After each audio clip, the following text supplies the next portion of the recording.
What's going on, guys, and welcome back to the channel. On this episode of the fitness series, I want to speak to you guys about supplements, supplementation for success. And I know there's so much information out there on the news, on health social media channels, influencers.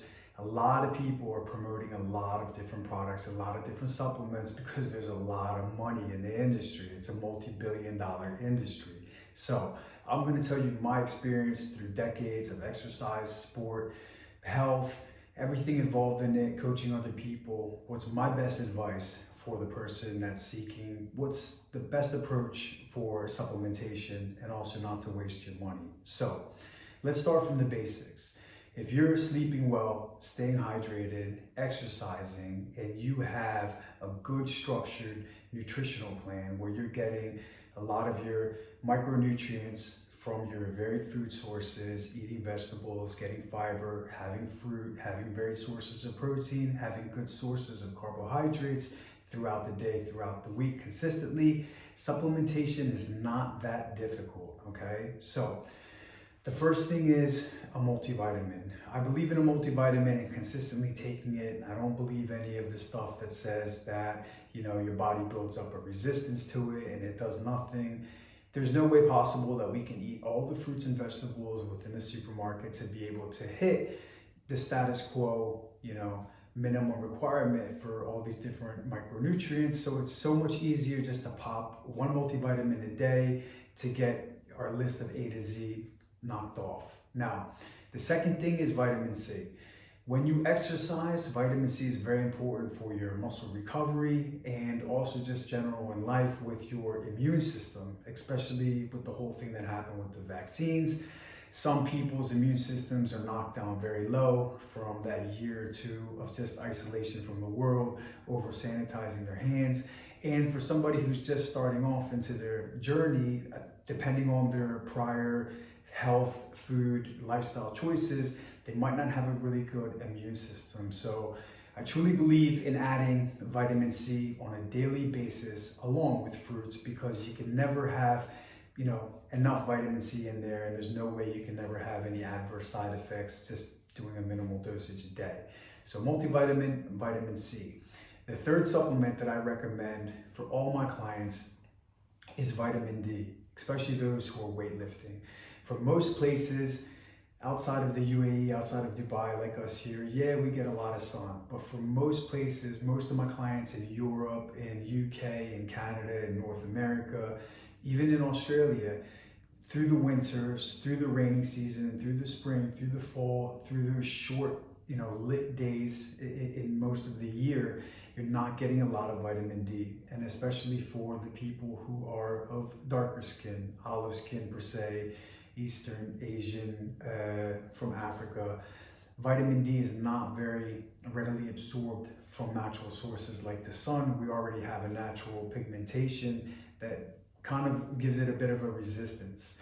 So vitamin D is very, very important. And for the most part, for testosterone, whether you're a male or a female, you need to have your optimal amount of testosterone production in your body so that you can recover, so that you can get the benefits of building lean muscle tissue from the gym, so that you can be able to have a good balance of estrogen to testosterone, so that you can get a lean body composition, so that you're not holding on to excess body fat, and it's easier for your body to oxidize body fat and release it. So vitamin D is very, very important. It also has other benefits like cognitive function, bone density, energy, libido.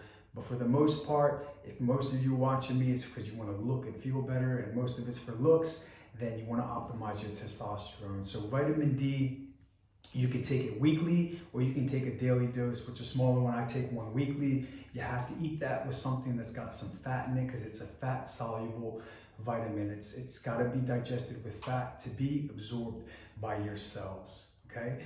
The next one, which is very, very important, that I speak about on my macro and micronutrients, is omega fatty acids, especially omega-3. It's very difficult and very expensive to be able to get sufficient amounts of omega-3 if you're buying organic eggs and grass-fed organic beefs and salmons and fresh fish waters.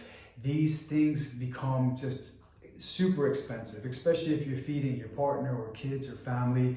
It can really take a toll on your bank account. So it's much easier to use omega-3 supplementation from a good bioavailable source, okay? And to make sure that it's good, don't be fooled by the labels. The label on the front might say 1,000 milligrams per pill or per 2 capsules, but on the back, when you turn it around and you look at the DHA and the EPA, it might say 120 and 160. So that what that means is that 280 milligrams in there is only omega-3, and the rest of it, 700 milligrams, is just crude oils and God knows what's in there. So find a source that's very highly bioavailable in DHA and EPA. So if the front says 1,000, when you do the math of the EPA and the DHA on the back, it should be at least 80-85% of that in there, and the rest can be, you know, fillers and other oils in there. Okay, so multivitamin, vitamin D, vitamin C, and your omegas. An extra one, if you're not getting enough vegetables, getting enough fiber sources, if you're suffering from cholesterol or blood pressure issues, if you have digestive issues with constant constipation or bloat, starting off with a good fiber source like psyllium husk, half a teaspoon in the morning, half a teaspoon at night, slowly building up your tolerance so your stomach can, you know, build a bit of, and accustom to it, because it's not something that you can just take a lot of in the beginning. Your body has to adjust to it, and also your gut microbe. It's very, very good for your gut health because it helps create the good bacteria and get rid of the bad bacteria. It helps flush everything out from your esophagus all the way down to the toilet. So aside from fiber and the regular vitamins, minerals, and omegas, if you're talking about for performance, I am 99% against everything in the industry. I mean, I've competed in multiple sports and found that I had no significant worthy difference in supplementation when it comes to sports and bodybuilding. You can take one that's going to give you a better pump in the gym, and you're going to get hotter and sweatier and itchier, but that in the overall 24-hour a day, 12-month a year, decade after decade span of your life, it does zero for you. Pre-workouts, I'm totally against. There's some good non-stim ones out there for some people to help them with focus. I'm not against caffeine. It's great for dieting. It's great for alertness. It's great to give you a good energy boost for a workout, but just caffeine, coffee and espresso, something along those lines. The really, really strong pre-workouts can become very, very addictive. I spent years taking them, and I stopped in 2012 because it took so much of the pre-workout for me to be able to get that same feeling and that same energy, that I was just toxifying my body and killing my central nervous system with so much of that chemical, that powder in there.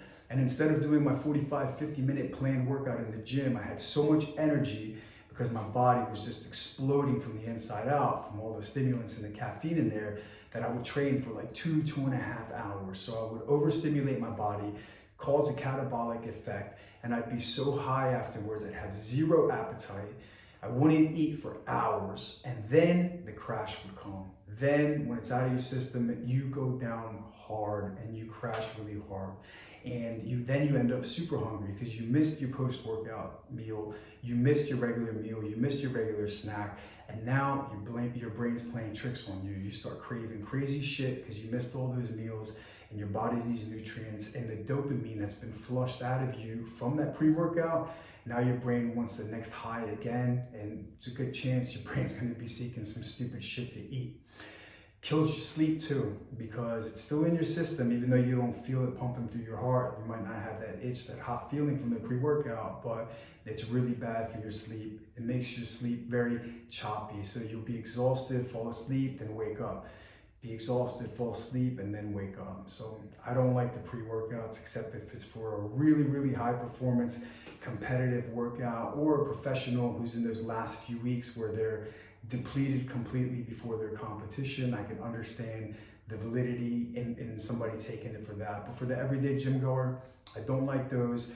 All the other ones that promote testosterone boosting and muscle growth and all this stuff, It doesn't exist. It doesn't work. Creatine is the only one that actually works. A good creatine monohydrate, if you want to be able to get a little bit more strength, a little bit faster recovery, it's great. It's the only bodybuilding supplement out there that's got decades of studies and proof in it. But for most people, you know, I would say just start off simple. Nail your food, nail your training, nail your sleep, nail your hydration, get that consistency, get the varied food in there, vegetables, fruits, different types of protein sources, different types of complex carbs, and see how your body is 3 months, 4 months, 5 months after this. Don't just go out and buy magnesium because someone says it makes you sleep better and less sore. Don't go out and just buy, you know, zinc because someone says it's gonna boost your testosterone and give you better lifts in the gym. Relax with the junk food, relax with the drinking, the smoking, all that stupid stuff. Nail your sleep, nail your training, nail your food, nail your hydration. And then after a couple of months of you consistently taking multivitamin, vitamin C, vitamin D, and your omegas, when you get better into that routine and structure and your body catches up, then if you want to, take a blood test, see if anything is missing out of there, see if your body's not efficient in assimilating certain nutrients from food. And if you have to take an extra one, then go purchase one. But don't just waste your money on dumb promises and dumb information that influencers and people online are selling you with discount codes and attachments to links that they're making a profit off of. Next thing too, to add to that, is that being realistic in this factor, and I don't want to put anybody down in the industry, supplements. Joe Schmo, or, you know, Gabby, what's her name, who's a influencer slash mom slash entrepreneur slash fitness enthusiast, or some professional bodybuilder or boxer MMA guy. Their brands, 99.9%, are all junk. All your local regional brands made in your city, in your town, by some gym or some influencer or a weightlifter, bodybuilder, athlete, whatever it may be, celebrity, are absolute junk, okay? The reason why is they're just buying cheap, generic raws from China and other countries and putting the minimum inside there to be able to sell the product to you, because the FDA does not regulate dosages in fitness supplements, okay? That's why on the back of them they say proprietary blend, because it's not measured out like an actual vitamin. So they're selling you junk. Get your supplements, your vitamins, your minerals from companies that have been out for decades, that have millions and millions and millions of dollars invested into equipment and laboratories, manufacturing and distribution, okay? The person you follow on YouTube or Instagram or watch on TV or wherever you know them from, your local gym, does not have the resources to make you something quality. If those people started making cars, I doubt you would buy them. So don't buy their supplements. It's a waste of fucking money. I hope this brought you guys some value. If you got any questions, shoot me up with the text, the DM, and the email. All my information is in the bio or all my social media sites. Stay positive, stay productive. Don't let anything or anybody get in the way of the life you want to live.